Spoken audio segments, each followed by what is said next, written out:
बिस्मिल्लाहिर्रहमानिर्रहीम। मैं बहुत अरसे से बे औलाद थी।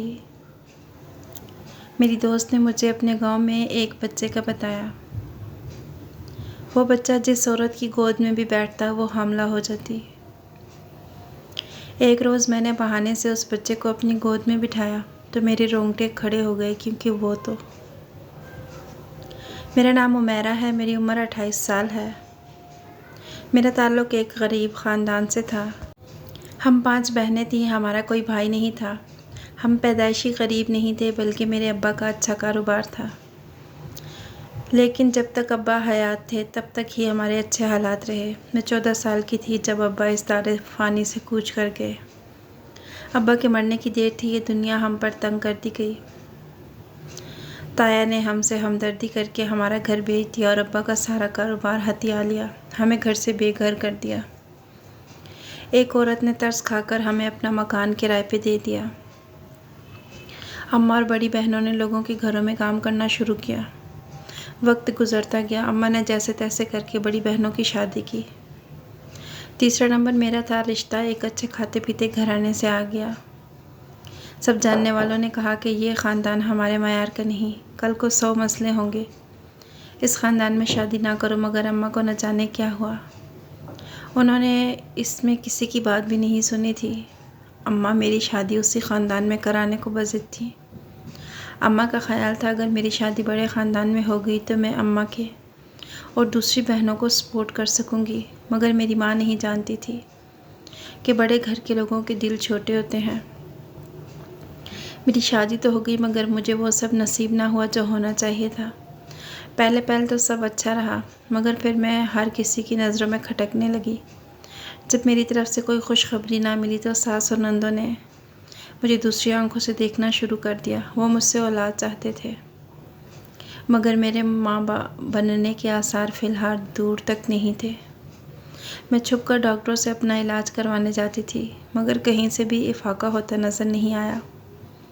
ऊपर से मेरे ससुराल का बढ़ता हुआ प्रेशर में आहिस्ता आहिस्ता डिप्रेशन की मरीज़ा बनती जाती थी। मेरा दिल करता था सब कुछ छोड़ छाड़ कर भाग जाऊं। फिर सोचती कि कहाँ जाऊंगी। माँ के दर पर भी नहीं जा सकती थी, क्योंकि वहाँ मेरे से छोटी 2 बहनें अभी भी घर पर थीं। उनकी शादियाँ नहीं हुई थी, जबकि एक बड़ी बहन भी बेवा होकर माँ के दर पर आ बैठी थी। अगर मैं भी तलाक लेकर चली जाती तो अम्मा पर बोझ पड़ जाता। ये सोचकर मैं यहाँ रहने पर मजबूर थी। एक सुबह जब मैं नाश्ता करने के लिए आई तो मेरी सास ने मुझे नाश्ते की मेज़ पर घेर लिया। मुझे कहने लगी, ओ बीबी, तुमने हमें कोई खुशखबरी सुनानी भी है या मेरे मरने का इंतज़ार कर रही हो? मैंने अपनी सास से कहा, थोड़ा तो इंतज़ार करें, अभी शादी को कुछ ही अर्सा हुआ है। जब अल्लाह ने चाहा आपको खुशखबरी ज़रूर मिलेगी। मेरी बात सुनकर सास भड़क उठी। वो गालियाँ देने लगी और शौहर के सामने मुझे बुरा भला कहने लगी। मुझसे बर्दाश्त न हुआ। मैंने भी अपनी सास को बहुत सुना दी, जिससे मेरा शौहर मुझसे नाराज़ हो गया। मैं वहाँ से निकलकर अम्मा की तरफ आई। मैं कुछ देर अकेले रहना चाहती थी। अम्मा मुझे सुबह सुबह देखकर परेशान हो गई। मैंने कहा, अम्मा परेशान ना हो, मेरा तुझसे मिलने को दिल कर रहा था। शाम को घर चली जाऊंगी। शाम को मैंने सोचा कि बचपन की सहेली को मिलने जाती हूँ। वो करीब ही रहती थी। मेरी उससे काफ़ी गपशप थी। मैंने उससे मिलने का सोचा और नाज़िया के घर चली गई। वो घर ही थी। मुझे देखकर बहुत खुश हुई, जबकि मैं भी उससे मिलकर सुकून महसूस कर रही थी। हम जब मिलकर बैठे तो मैंने उसे अपनी सारी परेशानी बताई, जिसे सुनकर वो भी अच्छी खासी परेशान हो गई। फिर उसने मुझे कहा कि तुम इस बच्चे को गोद में बिठा कर देख लो, तुम हामला हो जाओगी।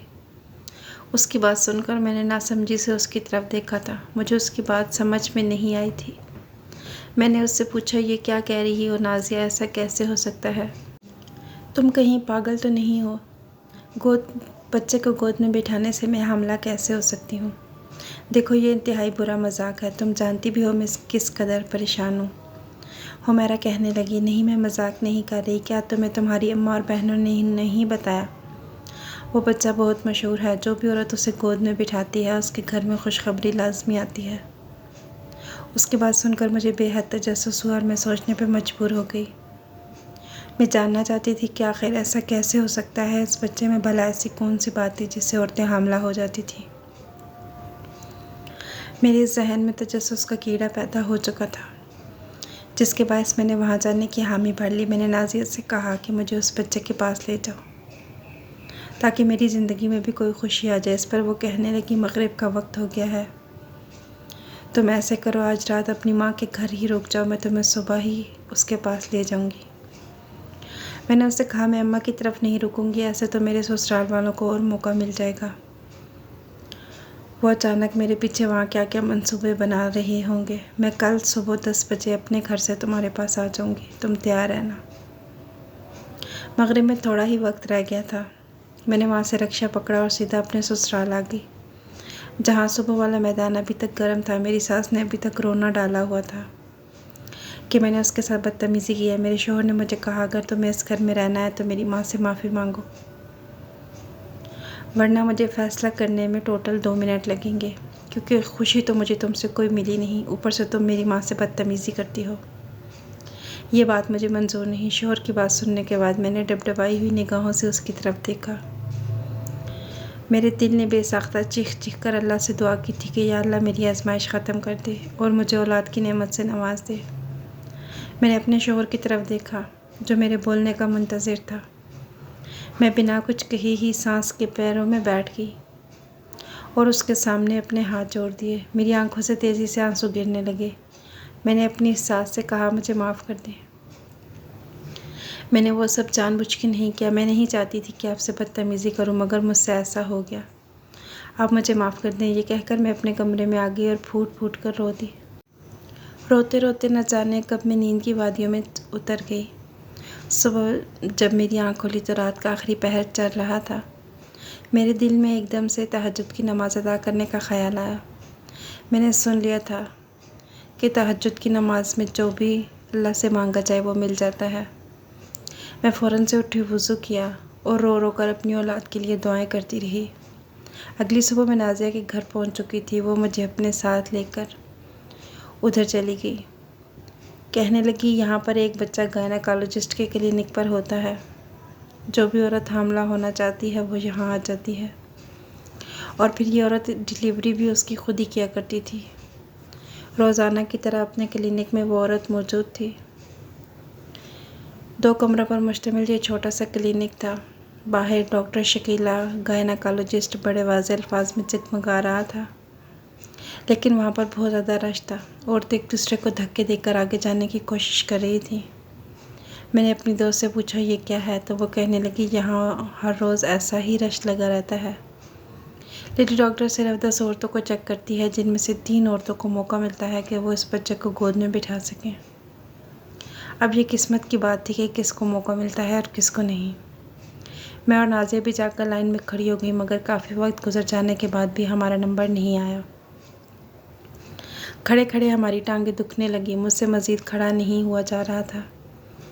मैंने नाज़िया से कहा कि चलते हैं, अब मैं मज़ीद खड़ी नहीं रह सकती, कल सवेरे आ जाएंगे। नाज़िया भी मेरी तरह थक गई थी, इसलिए हम दोनों ने लाइन छोड़ दी और वापस चले गए। अगले दिन हम दोनों फिर से 9 बजे वहाँ पहुँच गए, मगर आज भी बहुत ज़्यादा रश था। अपने से आगे खड़ी औरत को मुखातिब करके नाज़िया ने पूछा कि वो यहाँ क्यों आई, तो उसने बताया वो अपनी नंद को लेकर आई थी। इससे पहले भी वो अपनी छोटी बहन का इलाज करवा चुकी थी, जिसके नतीजे में आज उसके 3 बच्चे हैं। मैंने उससे सारा प्रोसेस वगैरह पूछा तो वो कहने लगी, सबसे पहले डॉक्टर साहिबा टेस्ट करती हैं कि वो औरत या उस औरत के शोहर बांझ तो नहीं है। अगर वो बांझ हो यानी कुदरती तौर पर माँ बनने की सलाहियत ना हो तो मामला जगह पर ही ख़त्म हो जाता है।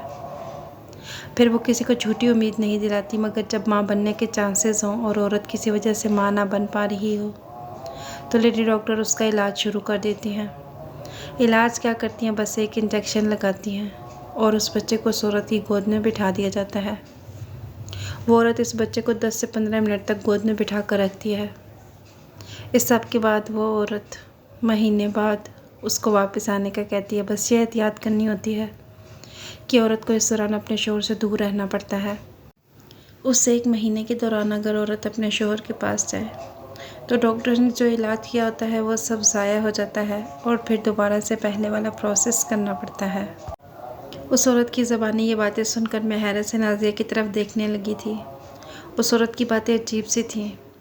उस बच्चे को गोद में बिठाने से औरत हामला हो जाती थी तो फिर वो डॉक्टर कैसा इलाज करती थी और क्यों करती थी? ये बात मेरे दिमाग में न बैठ रही थी। इससे भी ज़्यादा अजीब बात ये थी कि औरत अपने शोहर के करीब ना जाए। भला ऐसे कैसे हो सकता था कि कोई औरत अपने शोहर के पास जाए बगैर हामला हो जाए? ये तो एक नामुमकिन सी बात थी।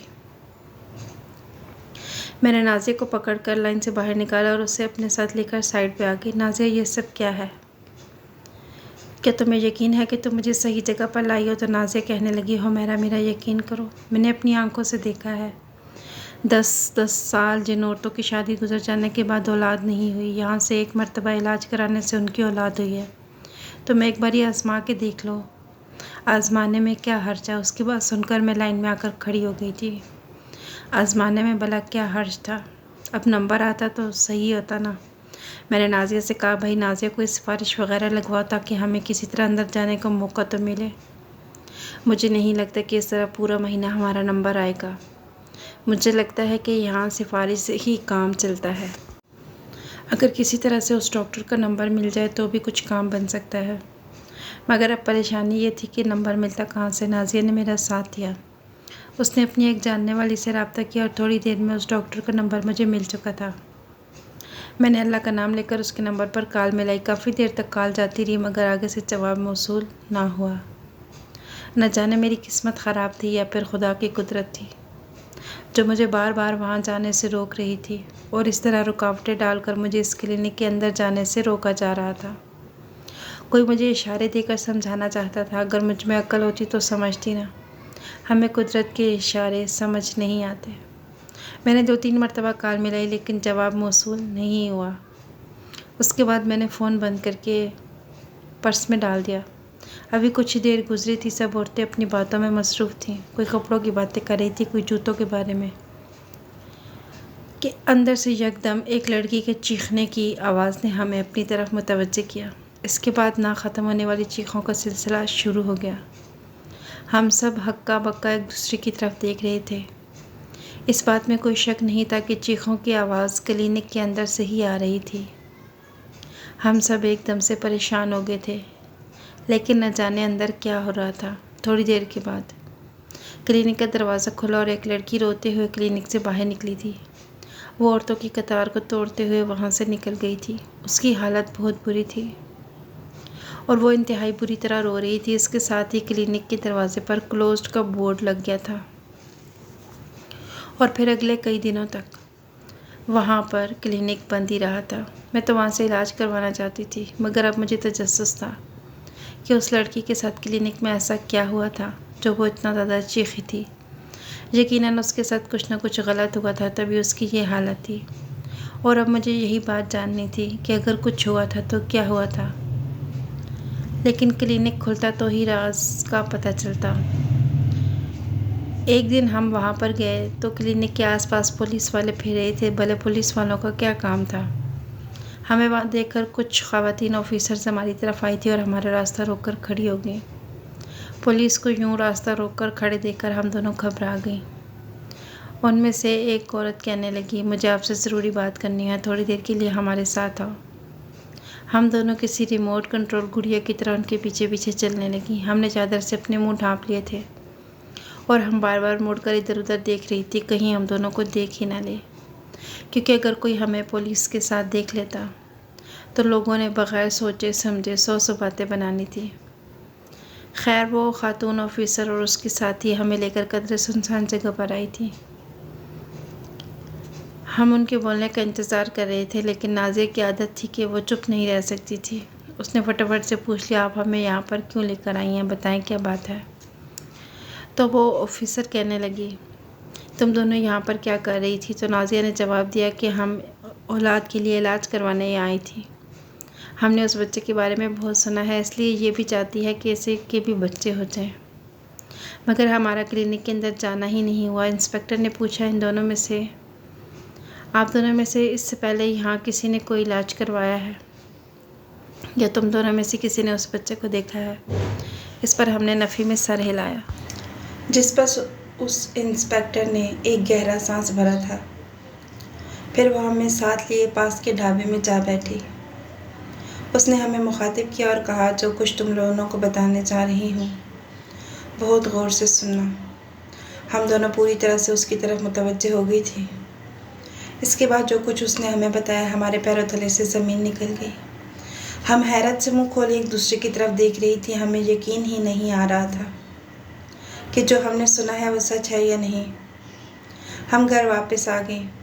तकरीबन 10 दिन बाद नाजिया का फ़ोन आया। उसने बताया कि क्लिनिक खुल गया है, आ जाओ। मैं सबसे पहले अपनी सास के पास आई और उनसे कहा, मेरे लिए दुआ करना, क्योंकि अब मैं जो कुछ करने जा रही थी मुझे दुआओं की सख्त ज़रूरत थी।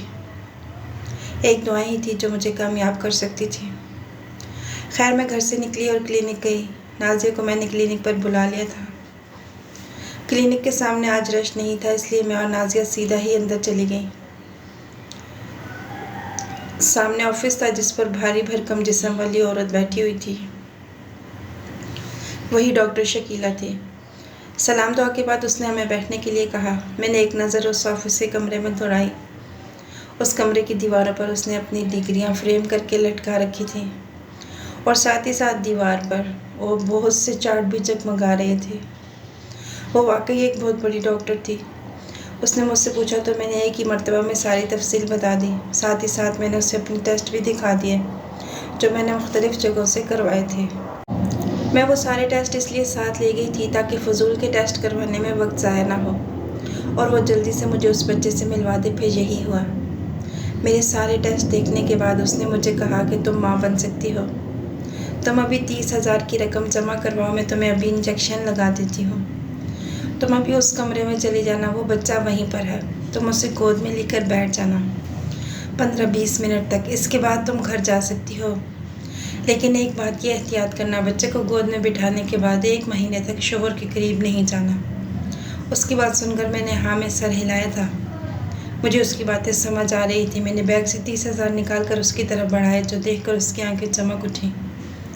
वो एक इंजेक्शन भरकर मेरी तरफ आई और मुझे बाजू ऊपर करने के लिए कहा।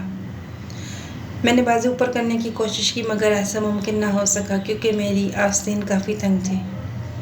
मैंने कहा कि मुझे आस्तीन के ऊपर से ही इंजेक्शन लगा दे क्योंकि बाजू ऊपर नहीं हो रहा था। उसने कहा कोई बात नहीं और ये कहकर मुझे इंजेक्शन लगा दिया। फिर मुझे उस कमरे में जाने के लिए कहा और मेरी गोद में उस बच्चे को बिठाने के लिए कहा। जब मैं उस कमरे में दाखिल हुई तो सामने का मंजर देखते ही मेरे पैरों तले से ज़मीन निकल गई। इससे पहले कि मैं कुछ करती, मेरी आंखों के सामने यकलख्त अंधेरा छाया था और मैं होशो हवास से बेगाना होकर ज़मीन पर गिर गई। दोबारा मुझे जब होश आया तो नाजिया मेरे पास बैठी थी। वो मुझे मुस्कुरा कर देख रही थी। मैंने नाजिया से कहा, सब कुछ ठीक तो है ना, वो पकड़े गए या नहीं। इससे पहले कि नाजिया कोई जवाब देती, दरवाज़ा खोलकर वही इंस्पेक्टर अंदर दाखिल हुई। उसने मेरा हाल पूछा और फिर शुक्रिया अदा करते हुए मुझे कहा कि तुमने हमारा साथ देकर बहुत अच्छा किया है। मुजरिम पकड़े जा चुके हैं। ये सब तुम्हारी वजह से मुमकिन हुआ है। अगर तुम अपनी इज्जत को ख़तरे में डालकर हमारा साथ ना देती तो हम कभी उनके ख़िलाफ़ इतने सबूत इकट्ठे ना कर पाते। इसके साथ ही नाजिया ने मुझे खुशखबरी सुनाई कि मुबारक हो हुमैरा, अल्लाह ने तुम्हारी तहज्जुद की मांगी गई दुआएं सुन ली। मैंने उसकी तरफ देखा तो कहने लगी, तुम माँ बनने वाली हो। मैंने बेख्तियार अल्लाह का शुक्र अदा किया था। अचानक मेरे जहन में एक बात आई। मैंने खदशे के तहत नाजिया और डॉक्टर इंस्पेक्टर की तरफ देखा। उन्होंने मेरे जहन में आए सवाल को पढ़ लिया था। मुझे तसल्ली देते हुए कहा, तुम्हारे साथ कुछ भी गलत नहीं हुआ। तुमने हम पर भरोसा करके अपनी इज़्ज़त ख़तरे में डाली थी। हम कैसे तुम्हारे साथ गलत होने दे सकते थे। मुतमईन रहो, सब कुछ ठीक है। मैंने अल्लाह का बहुत शुक्र अदा किया। मैं बहुत खुश थी। एक खुशी तो मुझे माँ बनने की थी, जबकि दूसरी खुशी मुजरिमों के पकड़े जाने की। डॉक्टर शकीला एक मुजरिम थी। वो डॉक्टर के नाम पर धब्बा थी। उसके पास जो भी औरत जाती उससे कहती कि ये बच्चा मुबारक है, तुम हामिला होगी। हालांकि ऐसा कुछ नहीं था। वो क्लिनिक की आड़ में कोठा चलाती थी। जिस कमरे में वो औरतों को भेजी थी उसमें कोई बच्चा नहीं होता था, बल्कि उस कमरे में उसके क्लाइंट होते थे जिनसे भारी रकम वसूल करके वो लड़कियों को पेश करती थी। वो औरतों को जो इंजेक्शन लगाती थी वो नशे का होता था। कमरे में पहुंचने तक उस औरत के होशो हवास गुम हो जाया करते थे। फिर वो दरिंदे जो उस कमरे में बैठे होते थे उसकी इस्मत दरी किया करते। इस ज्यादती के नतीजे में जब कोई औरत हामला हो जाती तो वो कहती कि बच्चे को गोद में उठाने से हमला हुई हो। 2-3 औरतों के हमला हो जाने के बाद ये क्लिनिक मशहूर हो गया था। वो औरत उन मर्दों से भी पैसे लेती थी। उसने ऐसे किरदार को मशहूर किया हुआ था जिसके सिरे से कोई वजूद था ही नहीं, उसका बस एक बहाना था। पुलिस को इल्म हुआ तो उसने तफ्तीश शुरू कर दी। अभी पुलिस ने उन हमला औरतों और बच्चों के लिए इसको पकड़ा था और यहाँ पे ये बात वाज़ेह हो गई थी कि उनमें एक बच्चा भी जायज़ नहीं था। पुलिस काफ़ी अरसे से सबूत तलाश करने में मसरूफ़ थी, मगर लाख कोशिशों के बावजूद भी उसको कमरे के अंदर तक रसाई नहीं हुई थी। तभी उन्होंने मेरी मदद ली थी और हम लोग कामयाब हुए थे। अल्लाह ने मुझे 2 जुड़वा बच्चों से नवाजा था। दोनों मेरे बेटे थे। मेरी सास और शोहर मुझसे बहुत खुश थे। मेरी ज़िंदगी में इत्मीनान और सुकून आ गया था। औलाद देना ना देना सिर्फ अल्लाह के इख्तियार में है। अल्लाह के सिवा कोई इतनी कुदरत नहीं रख सकता कि आपको औलाद दे। अगर आपको वीडियो पसंद आई तो लाइक और शेयर ज़रूर कीजिएगा। अल्लाह हाफिज़।